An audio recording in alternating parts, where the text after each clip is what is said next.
अस्सलामुअलैकुम, welcome to my channel. आज जो मेरा टॉपिक है वो है ऑफ़ी मेडिकल एंड ऑफ़ी इंटरव्यू। जब भी किसी फैमिली का फ्रांस का वीज़ा लगता है और फैमिली जो है वो वाइफ या हस्बैंड या बच्चे वो इमिग्रेंट होके फ्रांस आ जाते हैं, उसके बाद यहाँ ऑफ़ी की तरफ से उनको एक लेटर आता है जिसमें उनका मेडिकल का बताया होता है और साथ में अगर वो 18+ हैं तो फिर उनका एक इंटरव्यू होता है जिसमें उनकी लैंग्वेज का टेस्ट होता है कि उनका लैंग्वेज लेवल क्या है, उनको फ़्रेंच कहाँ तक आती है। और उस टेस्ट के बाद फिर उनको वो आवर्स मिलते हैं, स्टडी आवर्स, ताकि वो फ्रेंच सीख सकें। अगर किसी को उसमें ये होता है कि अगर किसी को बिल्कुल भी फ्रेंच नहीं आती तो फिर उसको 600 आवर्स मिलते हैं, और अगर किसी को थोड़ी बहुत आती है और वो कुछ थोड़ा बहुत जानता है फ्रेंच के बारे में तो उसको 400 आवर्स, और अगर किसी का A1 लेवल हो और वो आफ्टर टेस्ट क्लियर करने के बाद उसका A1 लेवल वो दे दें तो फिर उसको 200 आवर्स, और किसी का बहुत अच्छी है फ्रेंच तो उसको 100 आवर्स भी मिल जाते हैं। और अगर कुछ केसेस में ऐसा होता है कि वो ज़रूरत ही नहीं पड़ती, मतलब अगर आपको फ्रेंच अच्छे से आती है तो फिर आपको उसके बाद स्कूल जाने की ज़रूरत नहीं है। इसमें जो वो इंटरव्यू लेते हैं उसमें वो आपको पहले तो आपको एक पेपर देते हैं जिसमें आपने अपना नाम, नॉम, प्रीनॉम और अपनी डेट ऑफ बर्थ और अपना एड्रेस और इस तरह की 4-5 चीज़ें हैं वो आपसे पूछते हैं, और डेट लिखनी होती है। और इसके बाद ये फर्स्ट क्वेश्चन होता है। इसके बाद सेकंड में आपको कुछ MCQs देते हैं और एक पैराग्राफ होता है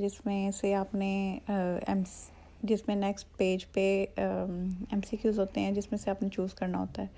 फिर एक आपको कम्प्रिहेंसिव देंगे जिसमें से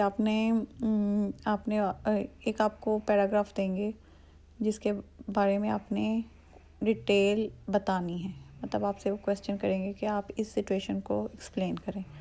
और थर्ड क्वेश्चन ये होगा कि आपने जो एक डायलॉग होगा, आपने उस डायलॉग का आंसर देना है।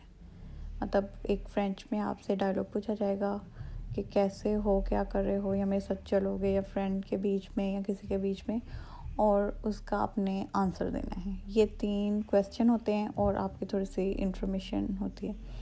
और अगर आपको आता है तो ठीक, अगर नहीं आता तो आप बस अपना नाम और जो है फैमिली नेम और डेट ऑफ बर्थ वगैरह लिख के दे दें, और फिर वो आपको उसके अकॉर्डिंग जितना आपका है वो टेस्ट ले लेंगे। ठीक है, उसके बाद जब आपका टेस्ट क्लियर हो जाता है तो उसके बाद वो आपका इंटरव्यू करते हैं, और इंटरव्यू में आपसे वो क्वेश्चन पूछते हैं कुछ फ्रेंच में, और अगर आपने अच्छे से उनको फ्रेंच में जवाब दे देंगे तो फिर आपको कम मार्क्स मिलेंगे। लेकिन अगर आपको फ्रेंच नहीं आती और आप उन्हें बता दें तो फिर वो आपको 600 आवर्स देंगे, और फिर आपको स्कूल जाना पड़ेगा। 600 आवर वो आपको फ्री यानी स्कूल भेजेंगे और आपको फ्रेंच सिखाएंगे। और इसके अलावा 4 दिन की फॉर्मेशन सिविक मिलती है जो कि लास्ट में होती है। अगर आप फॉर्मेशन सिविक नहीं करेंगे तो आपको 1 साल का कार्ड से जोड़ यानी ID कार्ड मिलेगा, और अगर आपकी फॉर्मेसी सिविक हो जाती है तो उसके बाद आपको 4 साल का कार्ड मिल सकता है। जब तक आपकी फॉर्मेसी सिविक पूरी नहीं होती आपको 1 साल का ही कार्ड मिलता रहेगा, चाहे आप हर साल चेंज करवाते रहें।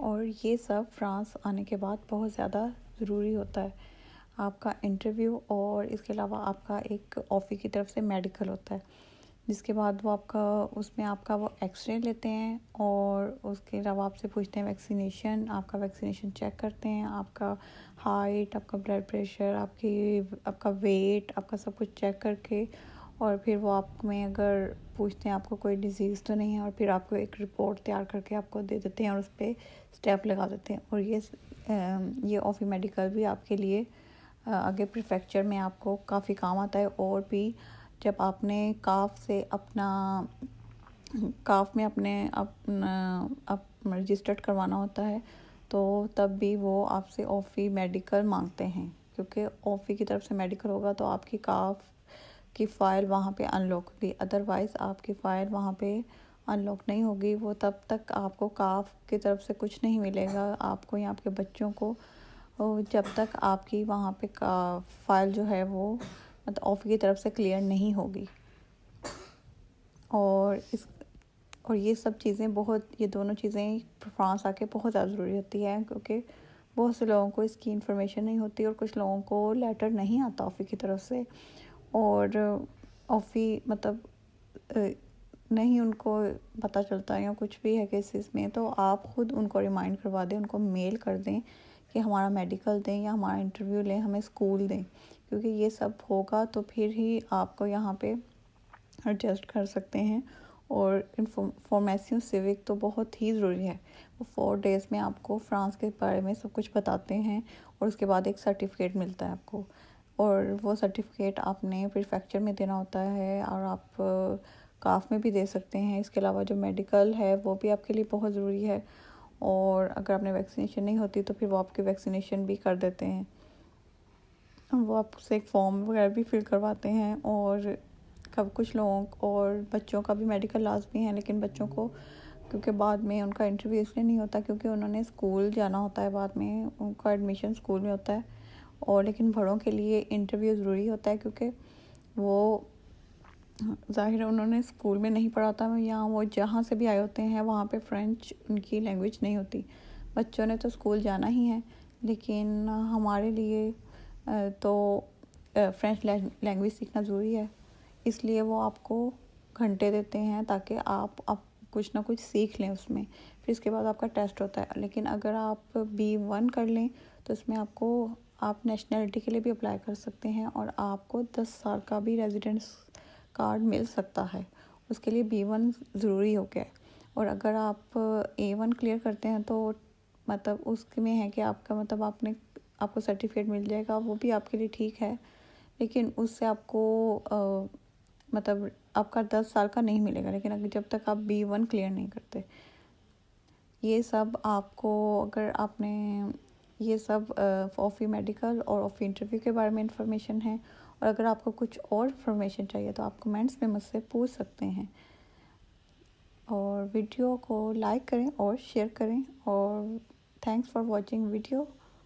अल्लाह हाफिज़।